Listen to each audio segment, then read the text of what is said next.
email addresses there. Okay. Are we all set?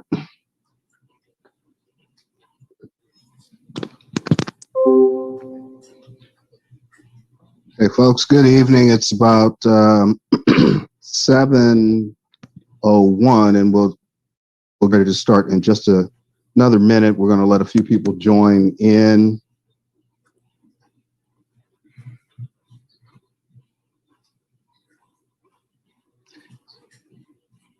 And first, I'd like to introduce Andrea, who will be our Spanish interpreter, and she just has a quick brief announcement for you just before we get started. Andrea.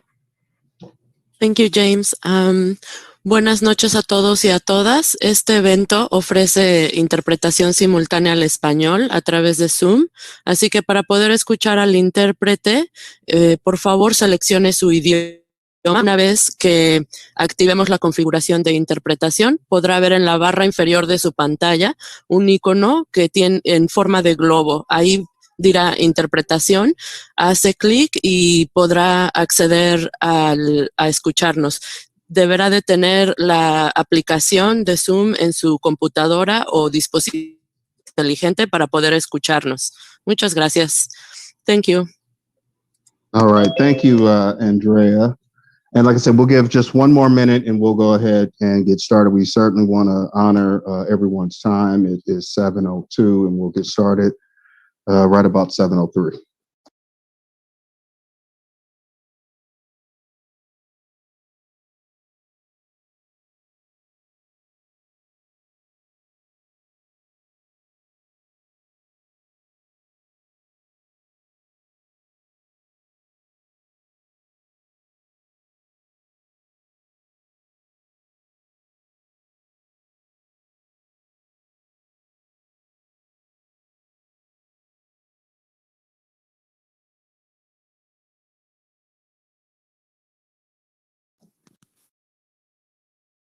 All righty.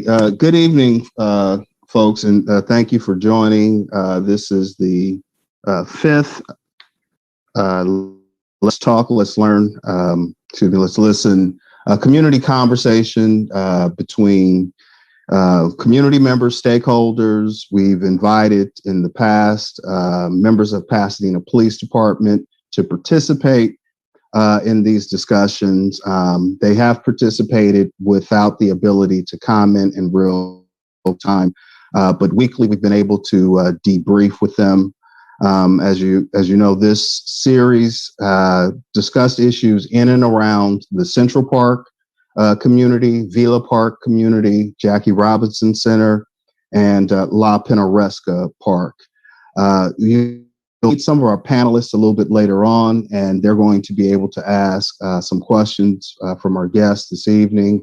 Also, we have Nicole Bernard, who will be monitoring our chat room and facilitating your questions from those who are tuning in via Zoom when we get to that part of our program a little bit later on. This has been sponsored by the NAACP Pasadena branch, the POP, Indalon, the Community Clergy Coalition, as well as CCOP. And I'll introduce myself to some of you, and I'm familiar to others. My name is James Farr, and I am the host of Conversation Live, and I've been facilitating and moderating these conversations, as I said, for the last 4 weeks. I believe they have been critical. I believe they have been at times uncomfortable, but also necessary. We've invited today our Chief of Police, John Perez, as well as our City Manager, Steve Mell, to join us this evening. And gentlemen, thank you so much for making yourself available to your constituents and your community and the residents. It's 7 o'clock on a Wednesday evening, so I do appreciate you guys taking the time to be here. So that's kind of the frame up of what we're going to do here today. The chief and I and city manager will have a very brief discussion. Just kind of want understand some things from a community lens and give them an opportunity to answer some things. I have to make sure that I acknowledge the officers who have participated in those weekly sessions: Lieutenant Aguilar, Sergeant De Silva, and Yadira Sanchez, who is a non-sworn officer, and really thank them for making themselves available and open to the conversations, and then also sharing with us. So, Chief, Steve, good evening. How are you? Oh, good. Thank you for having us tonight. Appreciate it. Pleasure to be here. Thank you so much again for being here.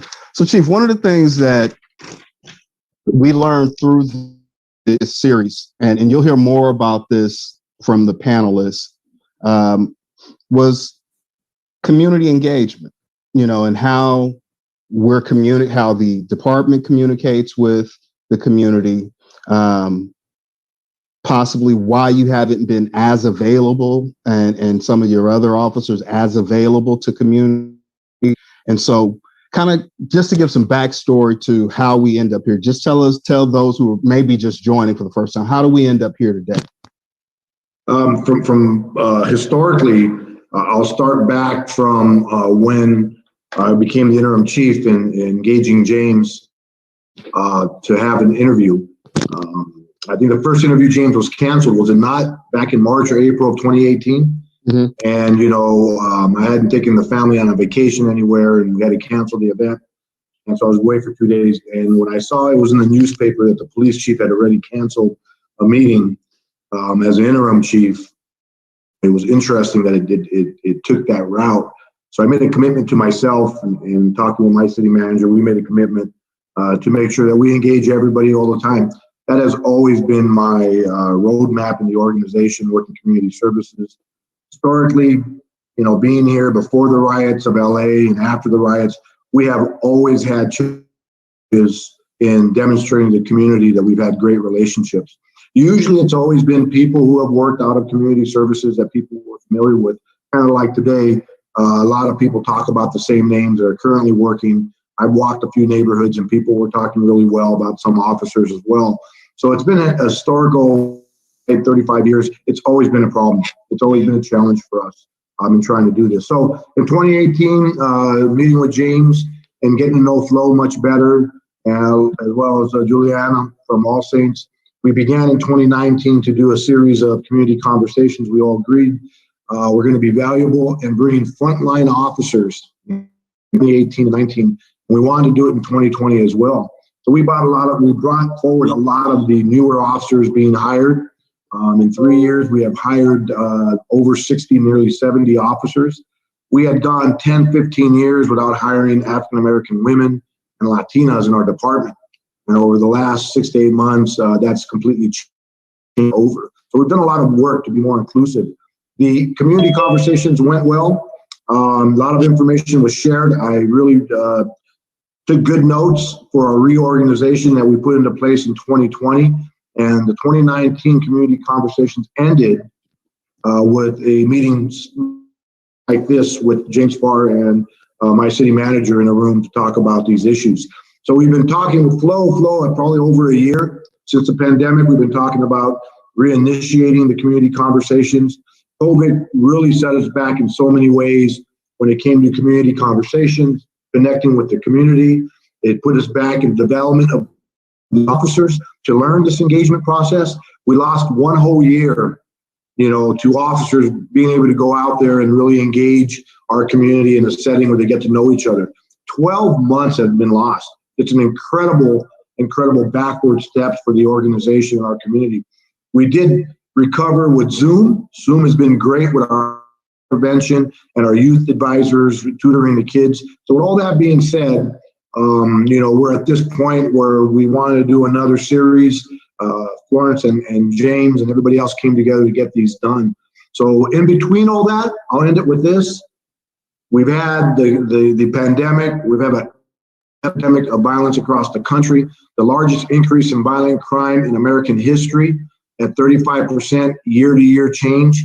It's a triple any other level. However, the numbers are still historically low, so we're good with that.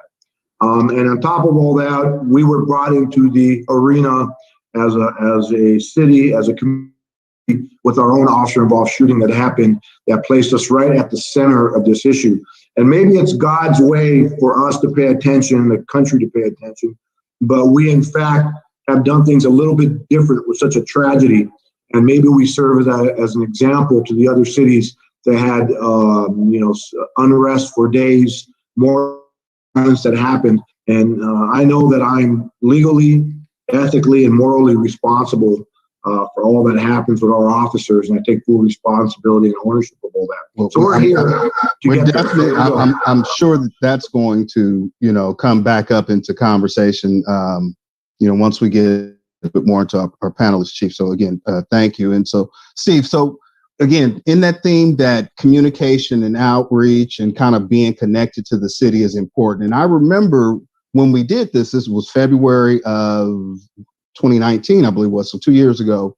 And I remember you kind of responded that this was your first time at El Cabulon quite some time. How in the future, as the city manager, as the chief executive of our city, how in the future can you build better connection points and communications and relationships with folks in community, and we not just see you under the unfortunate circumstances? Well, thanks, James. Again, thanks to everyone for having us here tonight. The truth of the matter is the chief, myself, and others in leadership in the city, we're accessible. I don't know of anyone who's called me who I haven't called back. Happy to talk to anybody. I talk to a number of people in our community. We're open and we want to engage, and we do engage. So I have to push back a little bit on the premise that we don't want to communicate, we don't get involved, and we don't want to talk to people. We very much do. I don't know anybody who can rival John Perez in terms of getting out and about and connecting with people. Unfortunately, my job keeps me kind of chained to my desk a little bit because the city is a pretty complex operation. But I do connect with people when I can, and I'm always happy to take a conversation with someone. I don't think I've ever turned down a meeting request. Okay. I mean, we just want to, I know there's an ask to see, there is some that you may, and when you hear the comments and when you hear what's in the chat, some just don't feel that connection point, so it's just an invitation to figure out how. I would invite those people to call me. Okay. And I appreciate that too, James. I know that I spent time here in the last few weeks walking a lot of different communities and talking to a lot of residents, most of which they don't get on these chats and do these things. But moving around the community all day, even during COVID, has been difficult. We still have gotten it done. And the Zooms are endless every day. But I think it is forgotten, a small point. If you see at the internal rewirings of an organization, let alone the city, but the police department, it is you do want the chief of police to rewire and work the strategy and the policies and make sure all that stuff, the big brain stuff is being done at the desk too. So it's a balance of the two. I appreciate that. Okay. The culture comes up a lot in terms of the police department, chief, and how your younger officers interact with community members, when they're making contact. What are you going to do different now? I mean, we've done these talk and we keep hearing training. The thin blue line became an issue and was made public. Where are we? Because it doesn't translate quite the same as what you may believe stands for and how it plays out to the community. Absolutely. Again, I wish I could invite all the community members I've spoken to in the last 3 days. And, when I walk, one of the biggest things I get and I talk to mothers who've lost kids. I stay in connection with them, even the ones that have been involved in officer-involved shootings with us. I talk to the families who lost family members. I keep in touch with the family, and they give me a hard time, and they're on me about resolving this case and finding the suspects. They are on me about more enforcement. They are on me about being present and stopping these cars. So it is a big community debate. If we were to hold this meeting at Villa Park or around some of the other areas impacted on Barrow and El Sereno and brought the residents in, you would get another series of saying, hey, we're not doing enough enforcement. So that's one of the challenges we have. The blue line is really interesting because the history of the blue line has been that it is to honor the lives lost of police officers and also the military personnel. And if you look around communities, who's wearing the blue flag? Latinos, African Americans, Asians, everybody honors in a different way. We've lost control of that because, and thank God, I guess, that they're not wearing Lakers jerseys over at the Capitol, right? We would have canceled the Lakers because it would have been looked at differently. But because these individuals are wearing the blue line, it became some kind of flag of racism. If you look at two things to prove this point, number one, Officer Goodman, who received the medal from the Capitol, if you guys saw that, he was the African-American officer who was being chased up the stairs, and he wore that blue line flag with pride in front of the Capitol. As well, if you remember the young Officer Corona, the beautiful young lady, the Latino who was executed up in Sacramento, and the beautiful picture she took after the academy to honor those that had lost their life before she, in fact, lost hers, was to honor the blue flag. So we really have lost pace to understand that we can't let a few people destroy that when even Officer Goodman wore it to show that it means something to us. I myself have lost friends in this profession that I went to high school with, that I've known. And when that happens to you and you lose somebody, you all know how this feels. It is something. So the blue line flag, the flag itself is not allowed in the police department because we have a policy about the American flag. And it's red, white, and blue, and it has a certain thing to it. So the one that we talk about that came up was a policy violation, and we handled that incident. The blue line's a very much different type of discussion that we have to have. You will see the officers wearing our badge. We lost in the last 2 days 2 police officers here in the county who have died. And so we just lost one. I got notice just a few minutes ago from Lieutenant Dawkins. But you will see the officers begin to wear the bands that have the blue line through it. And we should be able to honor that and respect that. And these fools, Capitol, who do these things, that's a whole different type of group. So I'd wish they'd knock it off and do that. So that's the discussion point, I think, James. Well, you brought something up in terms of it being a policy violation, and what many in the community don't understand or want to understand is when officers are in violation of a policy. We understand, at least I do, that there are privacy issues and employment issues and Peace Officer Bill of Rights issues. Mm-hmm. What can you do? And I would invite the city manager to chime in, if possibly the city attorney. What can we do that would allow you to publish a report quarterly, monthly, that so many officers were involved in use of force, they were disciplined. I understand we may not never know the name and any of that, but what legally can you do to let the public know that you are holding officers accountable? Absolutely. Sorry, Steve, before you answer, you guys, because we have Spanish interpreters, please, I'm sorry. Can you speak clearly and slowly, because it's really hard for them as well, and to give the right information to our Spanish listeners. Sorry about that. It must be James. It's not my Spanish. So this is an important. This is a very important topic because there are legal barriers. But at public safety, I do talk about how many uses of force that we do have. Each one of them is reviewed by staff, our executive staff, with an attorney in the room. And if we see any policy violations, we initiate a personnel investigation, and we look at each one of these incidents very, very carefully. And the difficult part to what's legal and what just looks terrible on video are huge gaps. I mean, it is one of those things where you see video and you say, well, that doesn't look right. There's so many more factors to it from a legal standpoint that gets reviewed. No, I mean, Chief, I get James, that. I'm sorry, Steve. Routinely, twice a year at least, the chief reports to the Public Safety Committee on all the categorical uses of force. He also reports out on the disposition of complaints.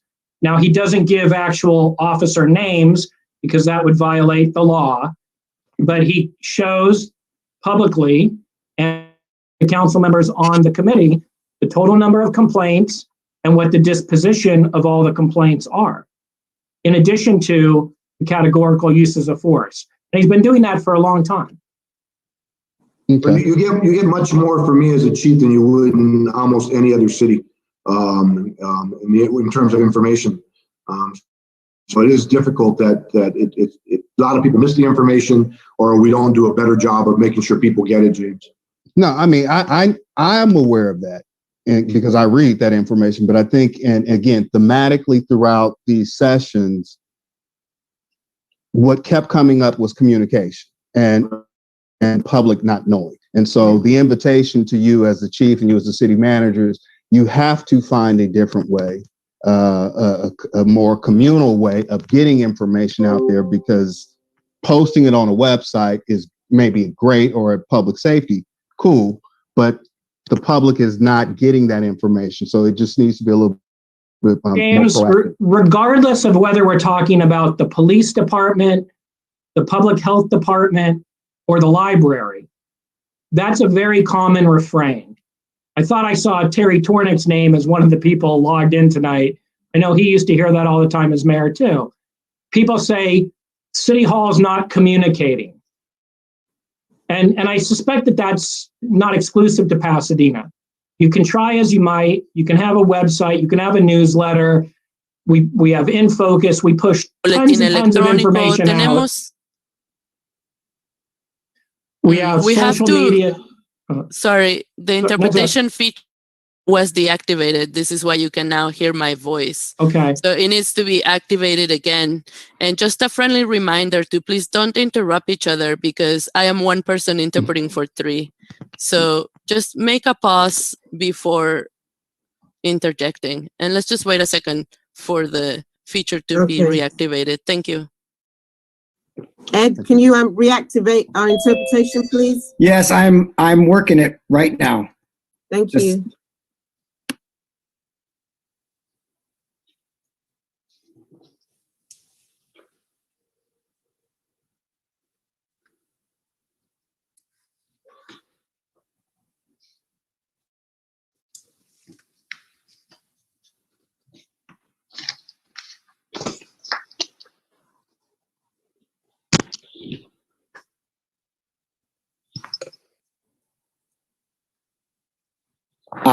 Andrea, can you speak?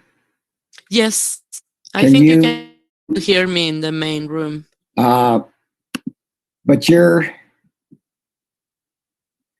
listed as an interpreter, and you should be able to. Yeah, I think it needs to be activated again. But I did. I started it. I just started it again. Let me see. I don't see the option. If you make me a co-host, things may change.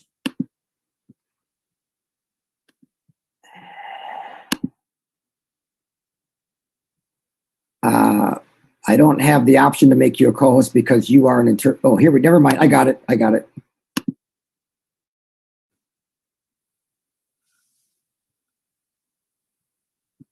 But I don't know if that's going to solve the problem or not.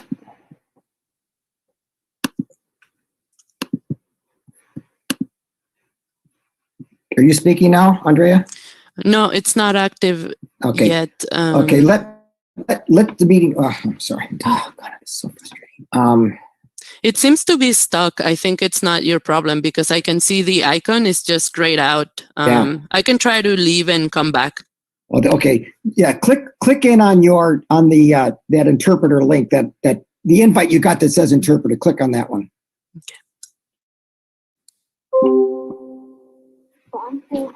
Yeah, you're still. Okay, let's continue until she can come back, and then we'll hop her back on again. So keep going? Yes, sir. All right. So the point I was trying to make, James, is it's a constant refrain. It's always going to be a challenge where people say, because I don't have a particular piece of information, the city is not properly communicating.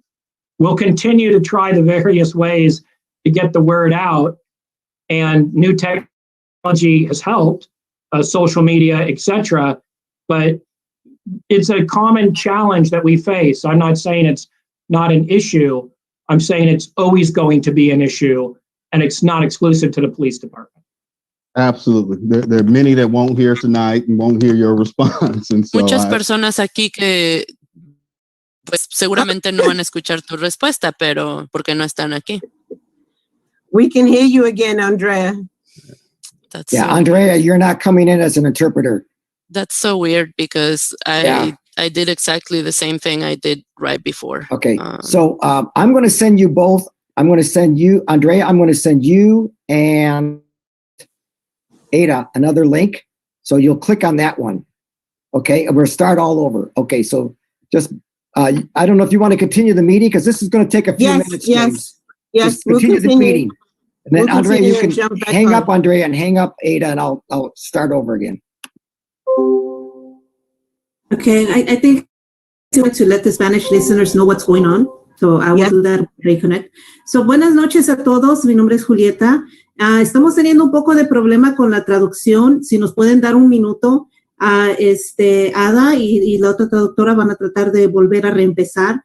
Entonces, espérenos un momento. Desafortunadamente, por el tiempo, tenemos que continuar con la junta, o se van a perder un pedacito de esta junta, pero cualquier pregunta nos la pueden poner en el chat. So, les pedimos su paciencia y nos disculpamos. Gracias. Okay. Carry on. Thank you. James. Okay. All right. I'm sorry. I'm just trying to catch the back up to where we were.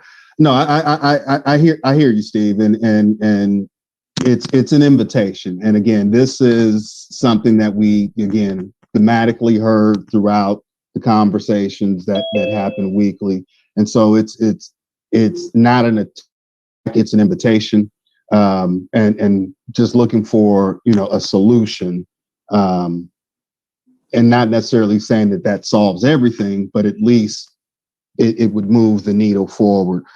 Chief, one of the things that you've talked a lot about is the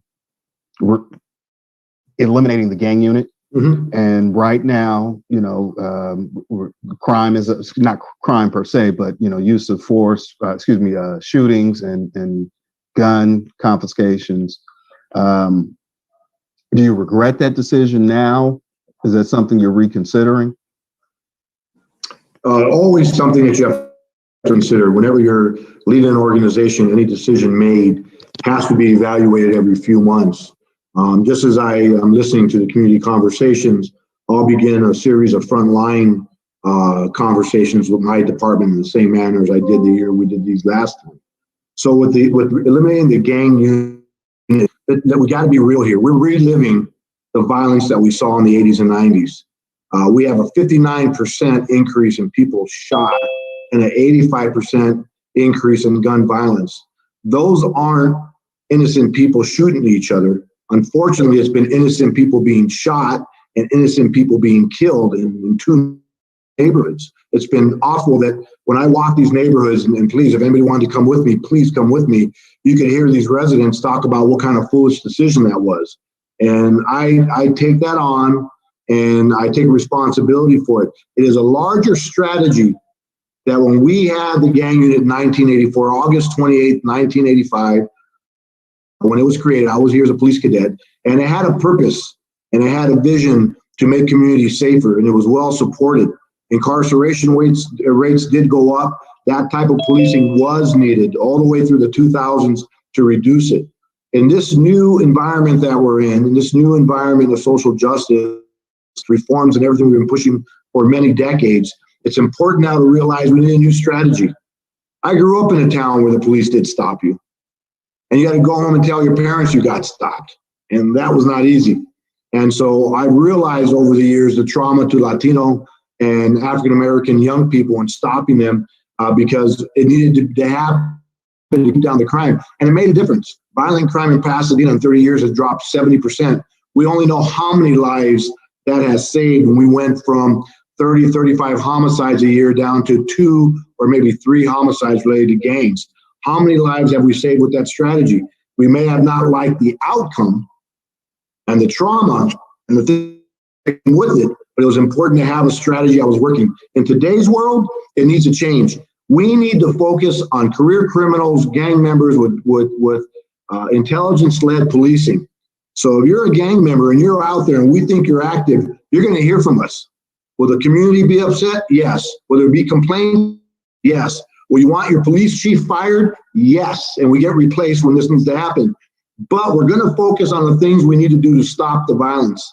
I have not seen an assault rifle, shoot somebody since 1995 when I was on the streets as a police corporal, when 3 people were hit at Fair Oaks in Washington.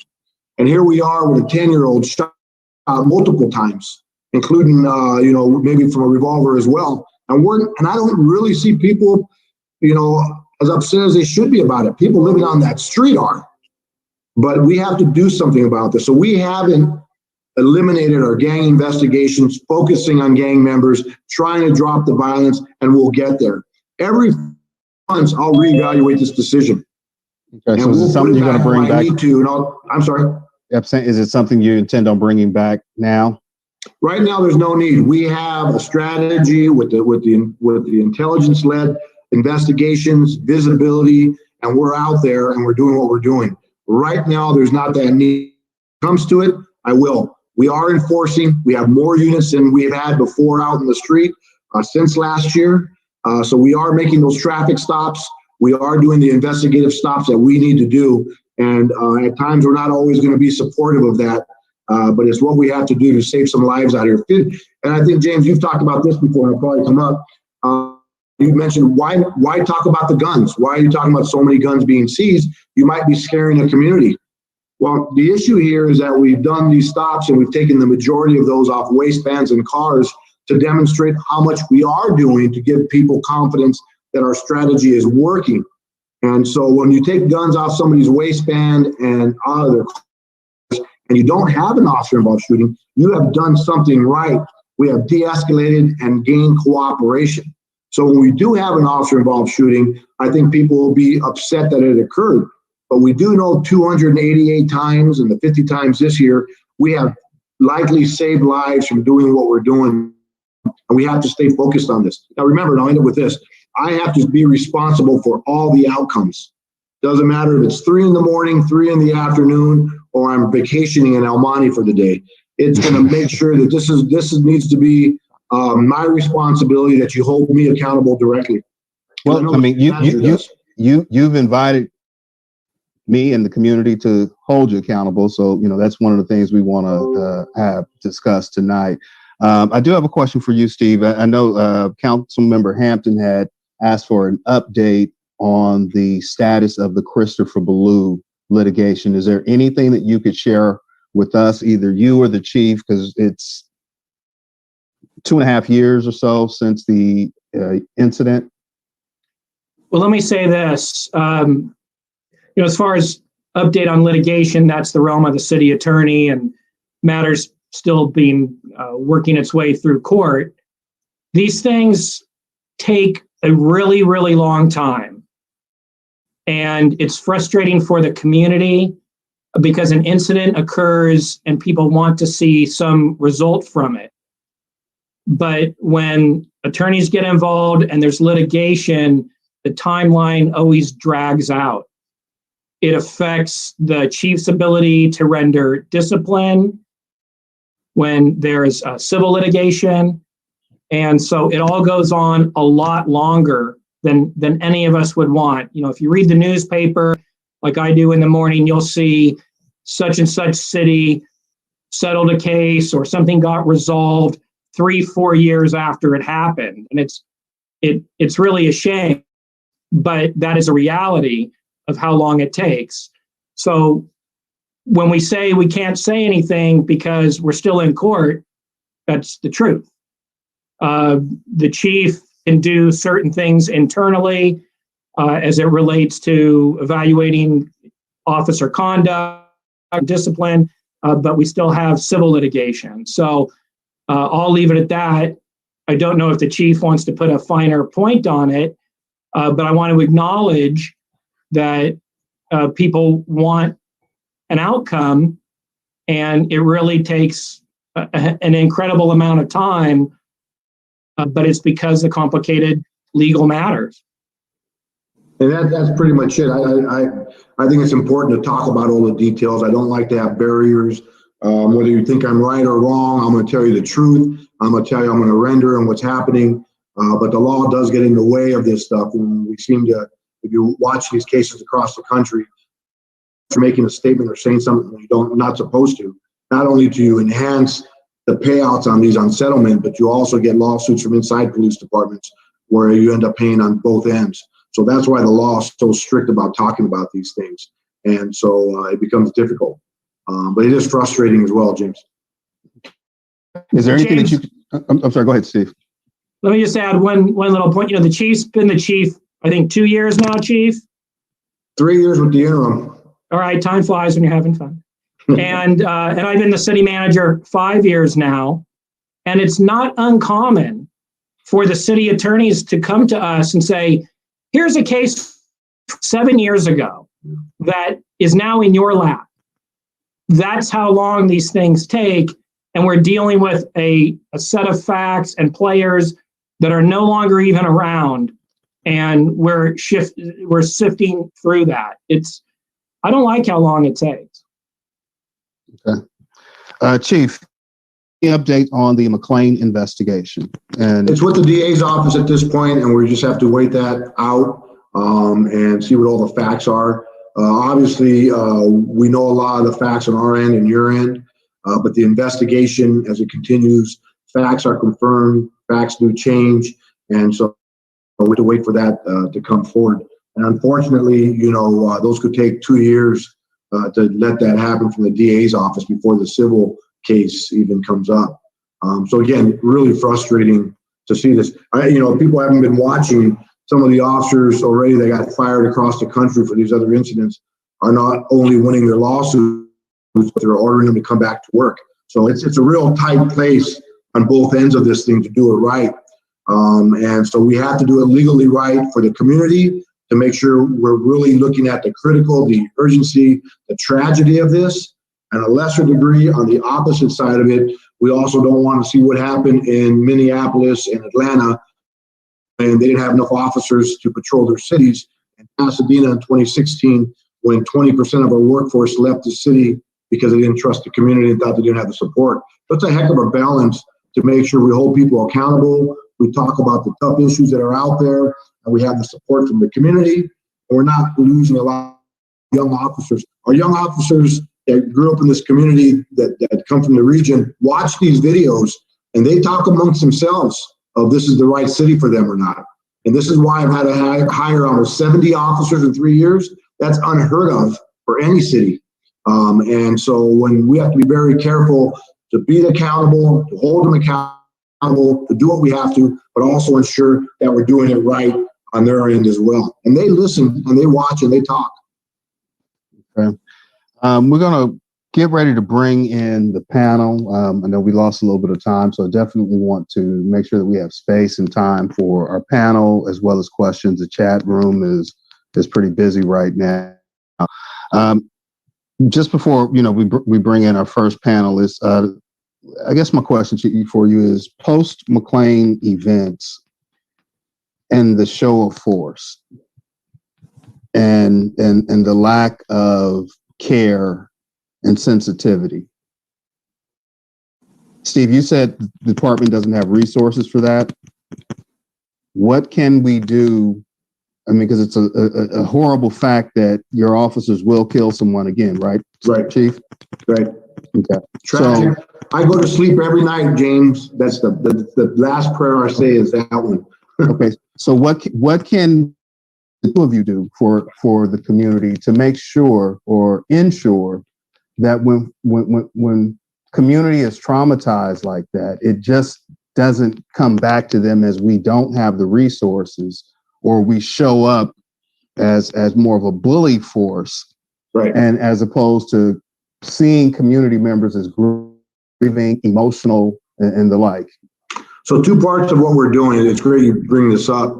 We have been working towards and talking with Lieutenant Aguilar is to create a community action team, people in the community that we could go out and try to help them with the trauma and understand it as well. Obviously, it's not city-based. We would partner with community members, and we've been working at something that might make the outreach of quality for people after incidents that happen. When incidents do happen now, we do use our outreach team that goes out and we do talk to community members. We do knock on doors, and we do it out of uniform, and it's worked pretty well, but it's always difficult in those situations for people to open the door and get the trust in the police after an incident.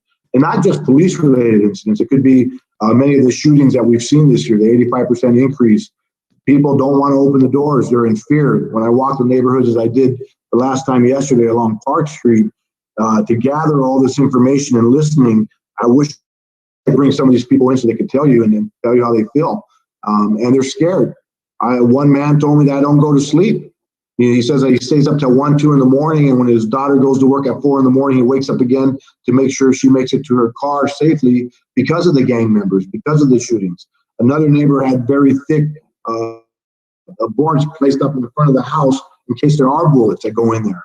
And they want us to stop the people doing this. That's difficult. But at the same time, we know there's people that say, hey, look, you guys aren't doing this right. You should stop this type of police work. In the middle of it all is the trauma, James. That's what you're referring to. So I think there's a way for us to build something that can be an example to go out there and try to help people with that type of trauma. Steve, you got a comment on that, Steve, and then we'll get our panel. Well, I think your question was related to whether the city provides mental health counseling services. And the truth is the city isn't resourced to provide that. LA County provides mental health counseling services, and we've put out information about how people can access those services. People have asked, can our health department provide that work? We do get the occasional grant to provide services, but typically for it's a particular population. So the city, as a service provider to the community, does not provide mental health resources. I support the chief's effort to have engagement in the following events, but I just want to be clear what the city does provide and what it doesn't provide. I wish we had the ability to provide more services to our community. We're a service-rich city, but we don't have the ability to provide every service. Okay, thanks. I want to bring in Ben Amir with the Cahoots program, who spoke with on our very first session, and I know Ben wanted to ask a question. So Ben, go ahead and ask your question to either the chief or the city manager. Well, I mean, I actually, thank you. And thank you for bringing me back. And this has been a very fruitful set of conversations, and I'm very happy to be a part of that first one. And Chief and Steve, hello. So it's been a minute since I saw you last. And Steve, to some extent, answered my question there. It was the main question that I had, which was, what is sort of the biggest barrier to preventing some kind of mobile response team because I think you all know what I'm about, which is Kahoot style programs on our mobile crisis response teams. And I guess I'm just really curious about what is the biggest barrier to producing or creating something like that. And I'll just give you a little bit of a little bit about what I just heard too. The city of Antioch, I've been in conversations with them. Their police force, killed two folks in mental health crises in the last 3 months. And I guess I just worry that that the mobile crisis response is going to come after that happens rather than before. So what's kind of preventing that from coming about? Sure, let me start, and then I'm sure the chief, as always, will have more to say. I think one of the biggest challenges, and we did meet with Ben, I really appreciate that.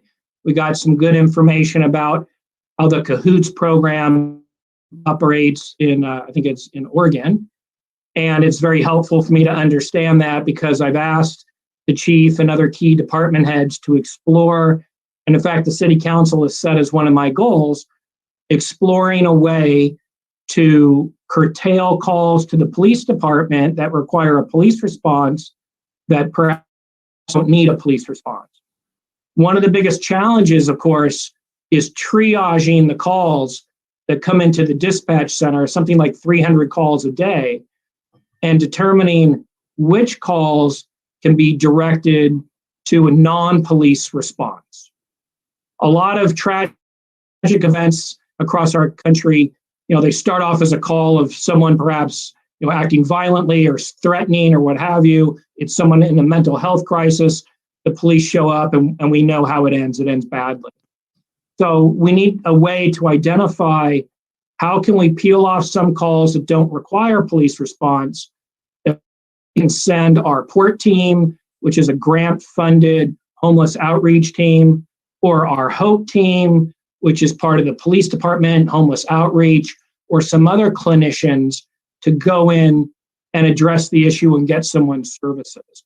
So we're actively exploring this, and we've been doing some experimentation with people literally in our dispatch center triaging calls and making that determination that, okay, this doesn't need a PD response, we can send someone else. The devil's in the details. It's easy to say, and we would all love to have a system where we can easily identify a call and say, oh, the police don't need to go to this, the mental health care worker needs to go. But it's often very complex when people call and they explain some event is going on and the dispatcher's trying to ferret out what's really going on here. So that's something we're actively doing. We had a presentation today on the effort thus far, and it's really promising. Chief, anything to add? Absolutely. This goes to show you that for the tragedies and everything that's happened in 2020, we did not sit around and wait for it to happen. In 2018 and 19, we started to rewire the department. We started a 30-day program where we reduced use of force, over 20% last year, 20% the year before that. Same time we were doing all this, in 2018 and 19, we started to look at ways to organize the nonprofits to keep them in the business, to make sure they have a chance to contribute to our community. And so we started to experiment with that long before all this began. And over the last year, we've been experimenting. We have 120,000 calls for service. We have 10,000 crimes that occur in Pasadena every year. And we have probably 25,000 calls related to homeless people with challenges on the far spectrum of all the things we do. We track our de-escalations. Between July and December of last year, we had 600 incidents of de-escalation during the behavioral crisis incidents. And so we began to place experts in our dispatch center with 1,200 phone calls a day and nearly 400 calls for service. Dispatchers don't have a lot of time to spend in taking calls and finding referrals. They have to move quick on their phone calls. And so we put somebody into this room, and we have now gotten to the point that we continue this. We could divert 8,000 to 9,000 calls for service per year to nonprofits. That's a fantastic start. This is only the beginning, and we started this for a couple of years. The challenge is we talk to social workers. They don't want to go to some of these calls, so it depends on the police officers to make sure it's safe before the social workers come in. And that's become very, very important. I watched the shooting this morning on another state where the social workers didn't want to go to the house. Officers showed up. They rung the doorbell. The individual pointed the gun directly at the officer's head, and they fired at her. And they shot 3 times, and she ducked, and they hit the wall. She fired, and the person died. God forbid we would have sent a social worker to that. We've had a social worker die with our homicide not too long ago here. So we're challenged on both ends. We could do this. We could get it done. We need the nonprofits to help us. There's room for this, but there's so much trauma. A lot of our behavioral crisis incidents, as I look at this, and check this out, this is not just the homeless person you think is the homeless person. These are people I'm recognizing as former gang members that are becoming more homeless now because of the challenges they have in their life and where it's gone to. So this is our community folks that we know, that I've known for 20, 30 years, And we're challenged here, and we haven't done enough to help them. So I'm asking for help on that one because it's tough to go to Central Park and other places. Yeah. All right. Thanks, Chief.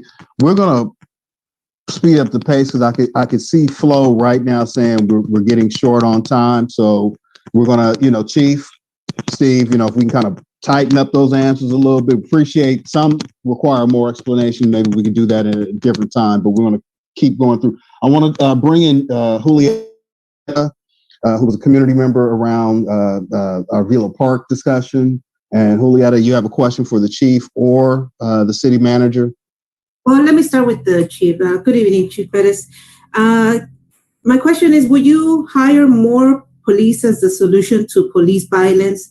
If so, what is the plan if a police officer uses deadly violence again? Yeah, so it's unfortunately with 50 guns, I said that we've seized. We're lucky we haven't had an incident, but it will happen likely. We're training our officers well. We are hiring new officers. We're giving them a lot of training. We are doing training that you're not going to find anywhere in this country out of Pasadena PD. I didn't ask the city for more money to do it. I have a great city manager who supports what we're doing and provides guidance. It is the engagement of the community to know that they're there to serve our people who need help the most. And we have to try to balance the enforcement with the community engagement. So we're giving training on implicit bias, procedural justice for our officers to understand that. We're working on wellness for our employees. The more wellness we could do, not only do the complaints come down, the officers are in a different space when they handle these behavioral crisis incidents. It is a tougher fact, and let me tell you from experience, to put your hand on the butt of a gun or to have shots fired and you could hear them that they're right by you. And these are, and not just as a police officer, but as a community member. And our body will either fight or it will flight from those situations. And we have to prepare our officers. We're using science, cognitive training to teach officers what it's like to be in those stressful situations. And that's really where it's at. If you talk to psychologists, they will tell you that. We are bringing in psychologists to talk to our police officers about this. So we are doing more than we ever have to try to reduce the violence by prevention. Yes. The more prevention we could do, the less policing and enforcement you will need. That's true. But the way I'm understanding, maybe I'm not understanding right. I am understanding more as a preventive kind of thing. And I'm asking you, what happens if a police officer uses deadly violence again? If the police officers uses deadly violence again? Yeah, I don't know, because if someone has a gun and points it at a police officer and the police officer shoots, I don't know if you're asking if the police officers shouldn't shoot. So the officers have had many incidents of the 50 guns where we've wrestled the people with the guns and we've taken it away from them safely. So we're doing a great job. We're doing it now and trying to reduce the violence. But because of the fact that we have behavioral crisis incidents, it's going to be very difficult to tell you that we're not going to have any violence. We had the individual last year, Julieta, if you remember, he fired at the officers. He had guns in the car and 400 rounds and was probably looking to kill other people.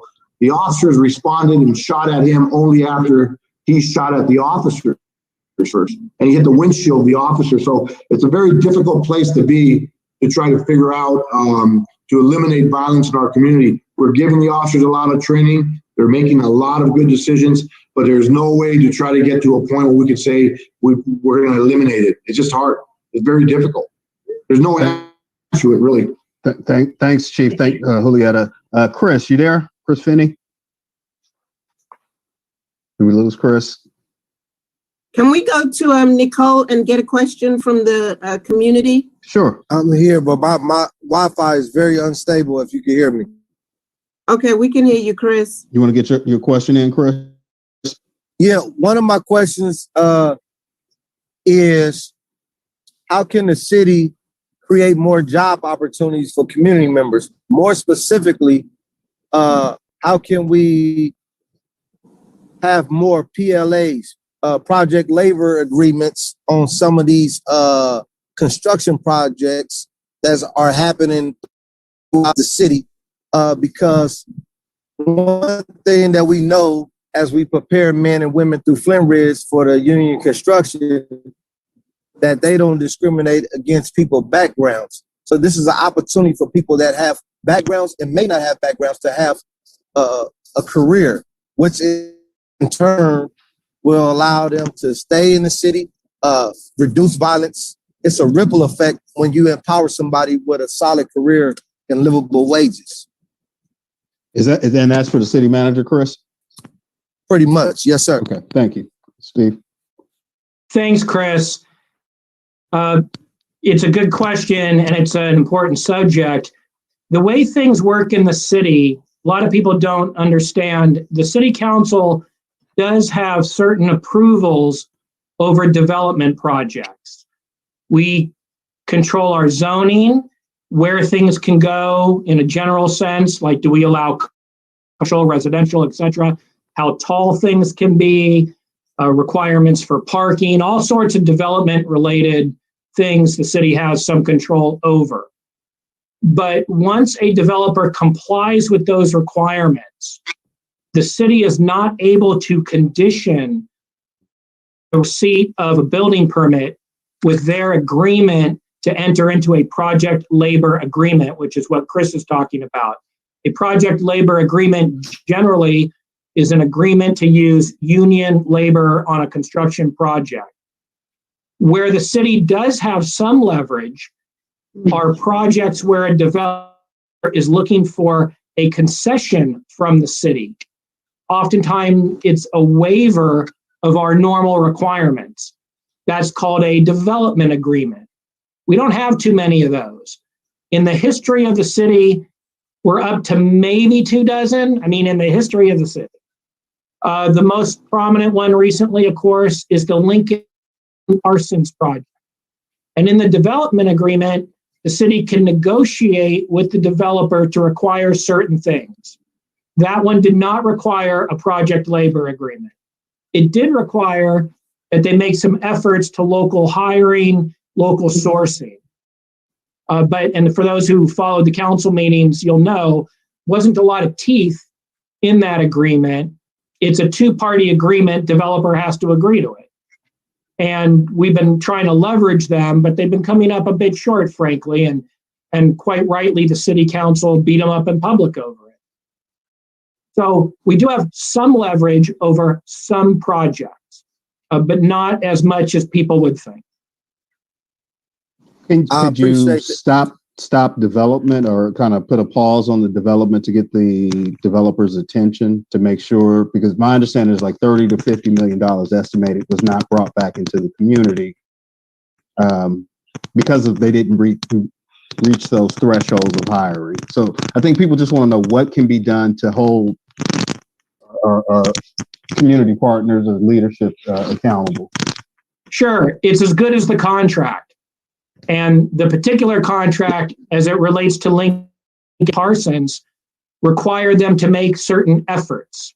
And they did. They made certain efforts. Their results were poor. And I'm happy to say that by bringing in people like Ron Matthews, I hired a former assistant city manager, Prentice Diedrich, on in my office so we could keep eyes on this thing on a constant basis. They've done better, but I'm not an apologist for them. They've done a poor job overall. So it depends on how good the agreement is and what it says as far as damages, etc. We are, with council's direction, we're currently renegotiating elements of that agreement to try to achieve some better outcome. Thanks, Steve. Nicole, you comments or questions from the chat room? Yeah, so this one was just submitted anonymously in the question. I believe this was for both of them. The money that was originally allocated for the gang unit, what happened to it and was it dissolved? So the money went into our neighborhood services section for the outreach for the homeless. And it also went over to our patrol officers in our patrol division, and as well as for detectives to investigate these crimes. It takes so much today. We have more of a challenge today, Nicole, in investigating gang-related violence because nobody speaks, nobody talks. I get calls from mothers all the time upset that we haven't solved their children's murder, and yet we know the names, but we can't prove it because people who are there won't speak up. So our detectives are working around the clock. They need technology. They need a lot of support. And so we got to make sure we have enough detectives to do all that. And I made sure that I didn't ask for more money from the city to do that, but we have to investigate these crimes and try to get at this. And at the same time, we need more patrol officers out there without asking for more money to make sure they're visible, to do more prevention. To Julietta's point, the more prevention we could do, the less enforcement we actually have to do. It's a very tough circle equation that we have with them. Okay, Nicole, you have any other another question from the chat? Give me 1 second. I'm looking through it. Okay, let's go. If you wanted to add, Can we go over to Brandon? Brandon's next up. All right. And Nicole, just down at the bottom is a Q&A spot. There's a lot of questions in that. It's just questions too. It should be at the bottom of your screen. I know, that's what I'm looking at. Okay, cool. My question for Steve is, what is your plan to allocate more funds to social services and youth programming in our city? So first and foremost, the city council does the allocation of the budget. I recommend the budget to the city council. It's a challenging time for us economically. I wish that I could recommend expanding our programs in the city. We've lost over $30 million in the COVID-related recession, and we spent nearly the same amount of money responding to COVID. There's not a lot of extra financial resources available. But that said, earlier in the week, I was talking to Brenda Harvey-Williams, who runs our Parks, Recreation, and Community Services Department. We talk about the violence and wanting to get the community back into our parks and not be afraid. I've asked her to think about what we might do in terms of programming, in terms of reducing the cost for people to participate in our programs, to try to draw more activity into our parks as a way of displacing some other activities that are perhaps not as positive. So we're going into our budget process now. We submit the budget to the council by the third Monday in May. I'm hoping that there's a little bit we can do, but I got to be honest, it's not time of a lot of additional resources.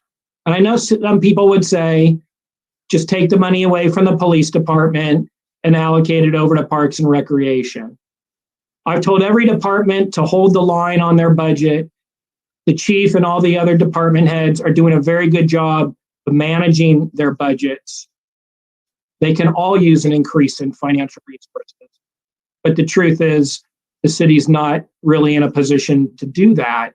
We have to be fiscally responsible.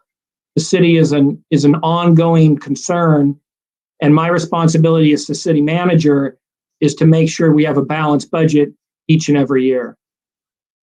Just a small follow-up question to that. Is there, have you guys had the opportunity to actually ask the community what kind of program they would like to see either in their parks or in the Park and Recreation? Has that been done, or is that something that's just happening from the inside? You know, I'm not sure the last time we did any survey work.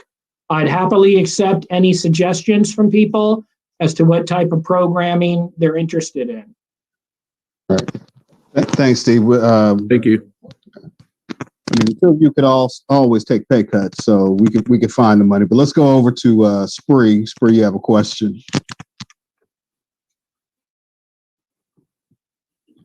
I feel like part of my question may have been addressed already, but I'll ask it anyway. I got a notebook full of them. Spree is a member of the La Pintoresca Park community, just for reference. Oh, sorry. I should have introduced myself because they don't know me, huh? They see Anthony sitting here with me. Chief, are you willing to work directly with local community members and residents versus through an organization to reform policing practices in our communities, especially what we're calling ground zero communities, such as La Pintoresca, who've experienced and witnessed a tragic death at our front door of our homes. Absolutely. It's always good to have a broader spectrum of partners who have input on what's happening.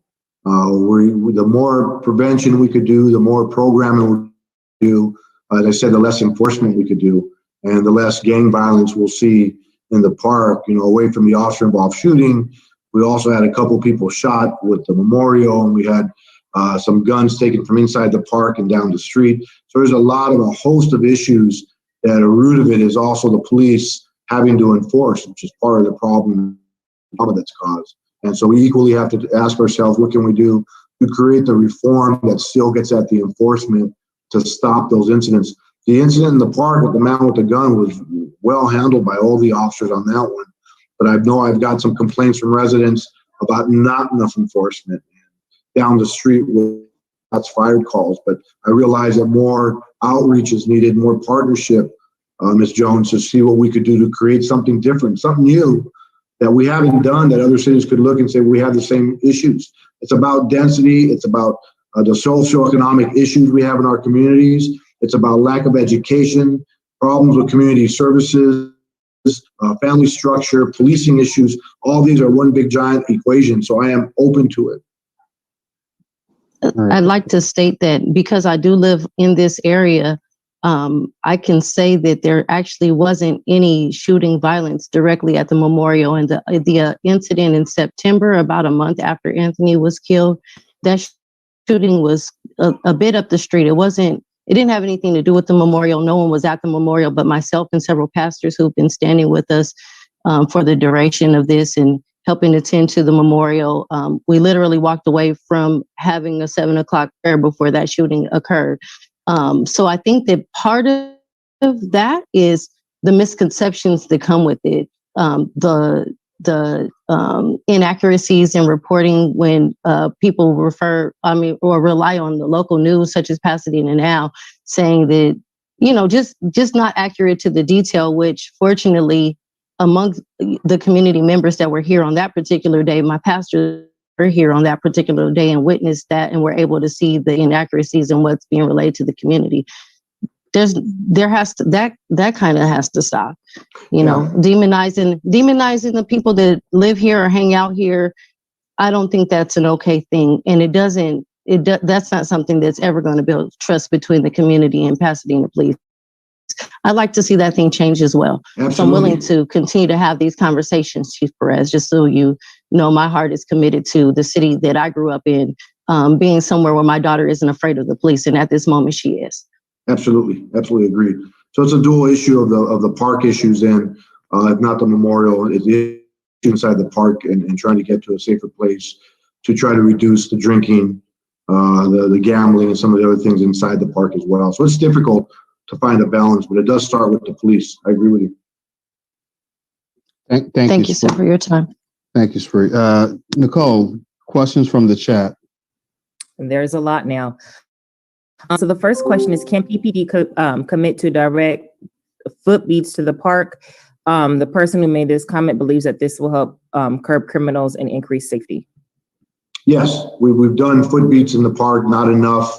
We're trying to balance all the parks. Our focus has been Villa Park with the shootings lately.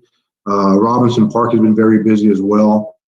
I just had a report the other day that somebody was watching a group of people at Robinson Park, and they pulled out an assault rifle and pointed it, and the rifle didn't go off to shoot the people, and everybody started running. And thank God the rifle jammed, it sounds like.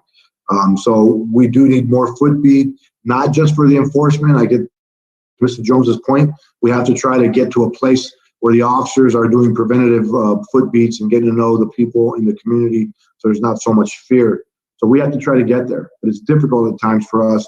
We do get that tunnel vision. I will take responsibility that when you have shootings and you're concerned about, when you hear these type of incidents, trying to have a relaxed atmosphere when you're doing foot beat is not that simple. So we have to really get into a better swing of training and engagement with our community on this. It's difficult, but yes. Thank you. The next question is, does our police department currently implement crisis intervention training and mental health first aid training with our current police force? Yes, absolutely. Always ongoing, always continuous. You can never have enough. We're learning a lot more with the science of behavioral crisis. This is what happens not just with people who are mentally ill, but crime that occurs and engagements with the police department. When people get nervous when there's a police officer behind you and they stop you, that you could have a behavioral crisis incident off of that. You get nervous about the police stopping and what may happen. And so we do provide this training for police officers to try to change the narrative. What we need to create, when you look at these incidents, I've studied in 2016, I looked at all 1,000 shootings and read a brief for everyone in the country. And it seems like, you know, at the get-go, the officers' cooperation and the communication style is hugely important. If something breaks in that, the other side of somebody who gets stopped, they become uncooperative. And when that happens, we have what I would call a secondary incident in which something bad happens. It's easy for me to say, hey, look, if the police stop you, you have to cooperate. File a complaint. The place in the traffic stop is not the place to make the complaint and decide not to listen to the police officer.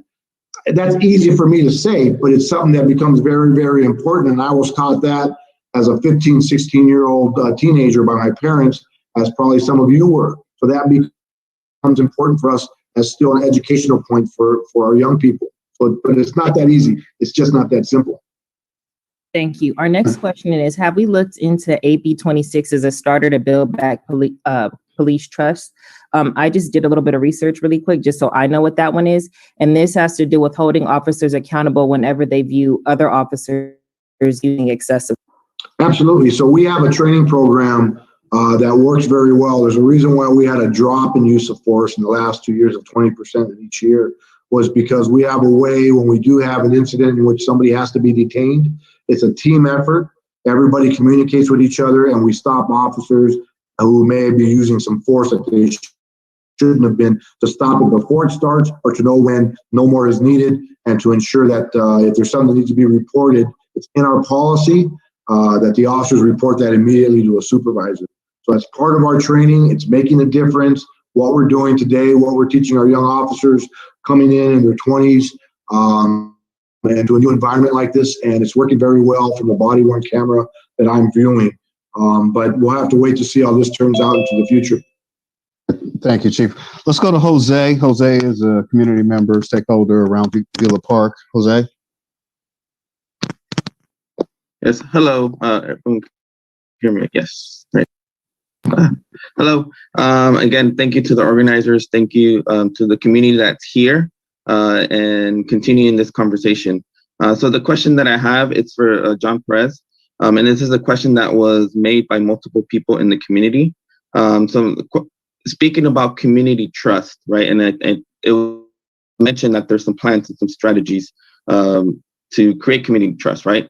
But why should the community trust the Pasadena Police Department, which has officers still on the force who murdered Anthony McLean, Reginald Thomas, Kendra McDay, and others, have also tried to block the reports from being released on Kendra McDay's murder, have some top officers investigated by ATF for selling over 100 illegal guns, which resulted in the resignation of the former chief of police of Pasadena. Also recently was caught lying in handling over license plates data to the Department of Homeland Security. So Jose, what we want to do is, the way you want me to treat you is the way I want you to treat me. I think that's the basis of where we're going.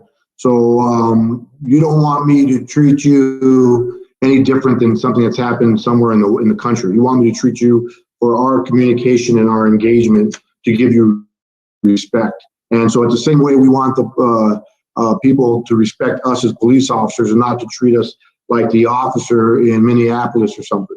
That we want to be treated as you do for the engagement that we have right here.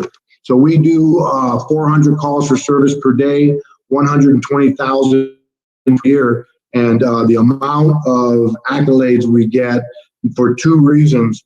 One is in the confidence in the work that we're doing on individual cases of the 120,000, the 1,200 phone calls that come in per day, as well as the trust that people have in us to report what they do to make sure that we handle their problems, has been tremendous.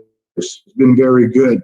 All those incidents you speak about, each one have a set of facts, real facts on both sides. Everything has a left, everything has a right, but right in the middle is the real facts. And each one has to be broken down for those incidents. And all of us have to take ownership for each one of those incidents on both sides for all that's happened. And it becomes very important for us to create that space to understand that terrible things happen and they're tragic events. And so we're always going to be held responsible for those. But you have to remember that to build that trust and the confidence, they're not one thing. Each one of those are different, Jose. We got to make sure that for each one of these people that have these concerns, the selling of guns and these things where officers were fired and things happened, we have a process. But to see how many officers that we have, to see how many calls for service that we handle per day, per month, and how well they go, we have a fantastic police department. We have a lot of young people that come from our community, people of color that are here to make the difference, people that are white officers that come from communities around us that have a story to tell. When you hear their stories, they connect to them. We have officers that came across this country are being stuffed underneath of a fence between two countries and didn't see their parents for 4 or 5 years. So everybody has a story on both sides, Jose. So we have to keep working at this.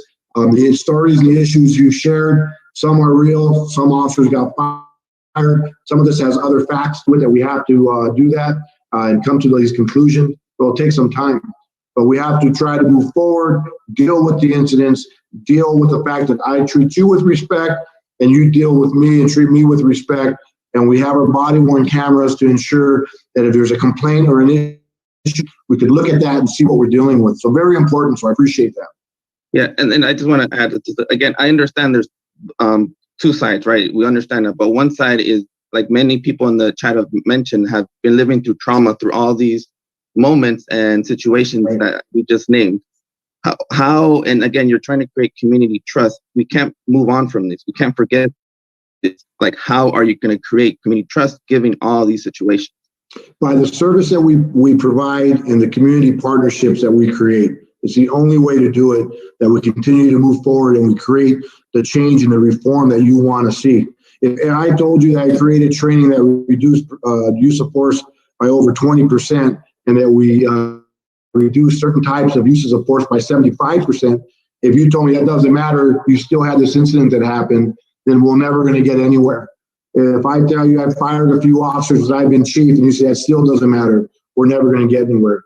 If I show you that I've demonstrated and changed my policies, which I have with support the union to hold ourselves more accountable. If you say that's still not enough, I understand that. We're never going to do enough. We're never going to be able to create the trust and confidence some people want to see.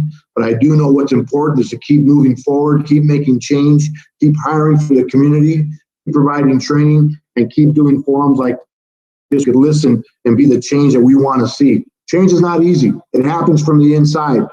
I could ask everybody in here, who have you recruited to come into the police department? I go out and I recruit, and I bring people from our community into the police department. I ask that of my command staff. I ask that of other people. What have you done to make the police department better from a mechanical standpoint? And so we have to work together, Jose. We got to figure it out. And to create that trust and that confidence, it's not easy. It never ends. There's no end journey to this. I will pass it on to the next chief, to the next chief, to the next chief, as the last 10 chiefs have had done. And you will pass on the activist or the advocate placement to make sure we don't forget about these stories and we don't forget about the balances of trying to find trust with all these traumatic events that happen. Very difficult place for us as people. Thanks, Chief. Nicole, you have more questions, and it's about 8:20. We're about 10 minutes before we get out of here, folks. But Nicole, you have more questions? I do. Okay. So this next question is for the city manager. What is the process that we need to undergo to adopt a community-driven budgeting process? The budget process is a fairly complex undertaking. What I take that question to mean is, how can the community have input in the budget, what the priorities are? You know, it's interesting. I've been with the city 32 years. I've been involved in preparing the city's budget for about 25 years. We've done community meetings. We send announcements out about when the budget's going to be presented to the city council. We did road shows. with the budget to the community so we could educate people on how the budget is prepared and what's in it. The truth of the matter is people don't show up. They don't participate. They don't really tell us what they're interested in the budget. And then the council adopts the budget. There's very little input. There will be public hearings on the budget. There'll be noticed public hearings. I would encourage everybody to participate to understand where the money goes. We put out a very nice budget document. We put out a little supplement to that budget, very easy to understand on where the money goes. And our finance director does a very good job in explaining that. People don't seem to be terribly interested in it. I wish they would be more interested in it. I will submit the recommended budget to the city council on the third Monday in May. I hope the 118 people that are participating right now participate in that meeting, because the public should be engaged and the public should understand where their money is going. Thank you, Nicole. You have another question from the chat. Yeah, so this question is for Chief Perez. Throughout all of the community conversations, some of the common themes that we've came up with was improving community relations between the residents and PPD. What are your plans for PPD for the next year to begin to tackle this issue? One is to continue these type of events. I think we have to find a safe space for our officers to come to these meetings. Anybody who knows me and people who have my cell phone number, you know how easy it is to contact. And if anybody says I'm not contactable or you can't find me, you need to tell them to leave the room because they know I am. What I'm trying to do is create less of me and more of my organization, more of my command staff. So you see them out in the community, our lieutenants, our officers, our civilian workforce. You need to meet them and know who they are. Much like myself, when I was a cadet and a young officer working community relations, I got to know the community because I went out there and made and developed those partnerships throughout the entire city. So I'm hoping that we can move into safe spaces where the officers can show up. We did a few of these right before COVID hit. We had a few at Robinson Park. A lot of our young people showed up with our officers, our young officers who showed up in their plain clothes, and they were fantastic. And I think, Nicole, you went to a couple of those. They were great to have it. Now, a couple of them were rough because we had a couple of activists come in and drop the bomb, and everybody was upset, and then they left happy, and nothing got done. So to Jose, back to your point, if we're going to create that trust and that confidence, we can't keep dropping bombs and doing that, because that's just not, it's not going to move the community anywhere. And 10 years from now, everybody in this room on all sides will change faces, but the problems continue for our young people trying to live a different life. So we have to be willing to move forward. Those events need to happen. I think we could make them happen. We did right before COVID, and they don't need me. They could be part of our community to get our young people on both sides into one room and start having real conversations about relationships. All right, thank you, Nicole. You have one more, and then we'll bring Flo in. No, we're actually we good. What I wanted to, well, one, say thank you to everyone, the panelists, but two, I also wanted to at least acknowledge the journey. The journey started with my co-chair member or board member, Juliana Serrano from All Saints. And she set up the space for Chief Perez and us all to meet. And the conversations that we're having today are the conversations that we wanted to have close to 2.5 years ago, but we didn't feel that in the climate, everybody was ready. And would it be productive? And people would probably just cuss everybody out, right? So we tried it, and we tried it through Akebulon, and we tried it through the Conversation Lives and bringing in James, and the community responded. We had frontline officers speaking their truth, and then we moved on, and then the community speaking their truth. It was a good thing. Yes, we had a pause because of COVID, so it was important to somehow or other get this back. So I also have to say thank you to the Clergy Coalition. Thank you to my executive members at NAACP, and thank you to the board members to saying this is something that we needed to bring together. If you look in the chat room right now, it's lit, right?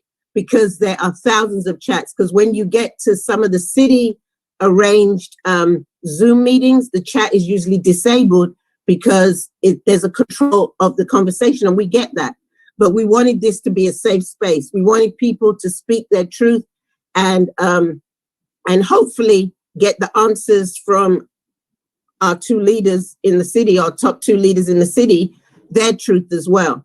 But I also want to acknowledge the officers, Sam, Aguilar, and Sanchez, that every Friday we made them uncomfortable, because every single meeting for the past 4 meetings, they listened, but they couldn't say anything. But then we debriefed with them, with the panelists, every Friday. And it was a really strong, great conversation. A lot of pushback, but a lot of learning. And so here we are, March 3rd. And my challenge to Chief Perez, my challenge to Mamel is that the conversations have to continue. And the conversations have to be uncomfortable. And I know sometimes there's a right way to say it and city way to say it, but sometimes we have to also acknowledge when we might have dropped the ball. We could have done this better. We might have, you know what? The way that we do communicate with the community could be better. The way that we don't really allow our Hispanic community to know everything, we could do better. We have to get to that space, because tonight was a great conversation, but we have to get to the space where on both sides, as a community, we should have done that better. Or, maybe we could have had key people in certain places and there could have been a better dialogue. But we have to get to that space of vulnerability where you guys are able to say and don't feel that you're gonna lose your pay grade or you're gonna lose whatever it is that maybe it doesn't have to be that way because you say it's that way. And COVID has showed that. COVID has showed that we don't have to be in the system because the system says it. And it's white, and it's a white systematic control. Whether we like it or not, this is what we're living in. And so us as people of color, I am so appreciative of even taking time for this evening. But I also want to challenge you guys to get deeper and be allowed to be more vulnerable and center yourself on some of the things that you've heard. Because I'll say this, the 3 officers centered themselves on Friday. We had a great conversation with all the panelists that was ugly, intensive, but real. And kind of that's where we want to go. But we know this is a public platform, so I just want to be transparent. But I'm super appreciative of your time and your space and your voices. But my challenge to you is, let's not stop talking. Because if the one thing that I haven't heard in all these conversations is that people are not even close to trusting certain city systems or the police. Certain things that I haven't heard is I haven't heard one person speak in the chat room or as public and say that they were acknowledging an officer who's still on the force. Every officer they talked about has retired. Every officer is no longer around. And I don't think that that's the level that we should be at all. And so I say all these things in front of everybody, because it's not like I'm going to be down or anything like that, but I want to bring the elephants in the room. That's on both sides, we got to do better as a community. On both sides, we have to fight to be able to include everybody to win. So no Hispanic mother should not know about a program in Villa or Jackie Robinson or whatever because it's not given to her in Spanish, or it's not translated to her in Spanish, or she gets there and the program that the city is doing doesn't have somebody who's Spanish to be able to communicate with her. So all these things work into place. So I appreciate everybody. I thank everybody. I'm in awe of our community. I'm in awe of who we are throughout this whole pandemic. And let's just keep on. Let's keep fighting because we're all worth it in this community. We're super worth it. I thank you, Mr. Mamel. I thank you, Chief Perez. I thank you, James Farr, and all the panelists. And when we can all go out, we can break bread together, right? Because I think we're going to ask this, maybe we can slide it in a city budget, right? Slide it in a city budget. Thank you. Praise the Lord. Hey. And if I could add, no food that falls into the city's health procurement policy. Thank you, Nicole. You are not a city worker tonight. Thank you, everybody. I appreciate everybody. So much. Thank you for the information and what I need to help the department. I appreciate it. Thank you. Appreciate the opportunity. Would look forward to more opportunities. Yes. Thank you. Yes. Thank you all for being here. Thank you for spending this time with us. Thank you, Chief. Thank you, City Manager. If you're not following, make sure you follow and subscribe to the Conversation Live. I haven't done a drop this whole series, but thanks, guys, for being here. Chief, talk to you. Steve, talk to you. And then good night, everyone. Thank you. Thank you, Dave Chavez. You're awesome. Thank you. Dave was lighting it up. Lit. Oh my gosh. Lit. Oh my gosh. Lit. I don't know how to save the chat. How do you save the chat? I think Ed has to Some save questions. Oh my gosh. Nicole, I'm saving the chat. Oh, thank you. I'll send it out take to. his jacket off. Is David Chavez still there? Hey, Ed, you might want to stop the recording. He sure is. He said hi. Hi, David. Yeah, stop recording. Yeah. The recording has stopped. Oh. Yes. Wipe my face.